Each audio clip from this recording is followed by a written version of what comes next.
Maglalagay ako ng 7-Eleven sa highway kahit ayaw kong maging kapitalista.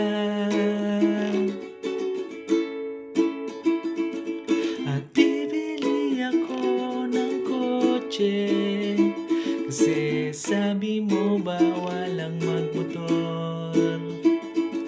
Pero ang totoo, di bale na ako.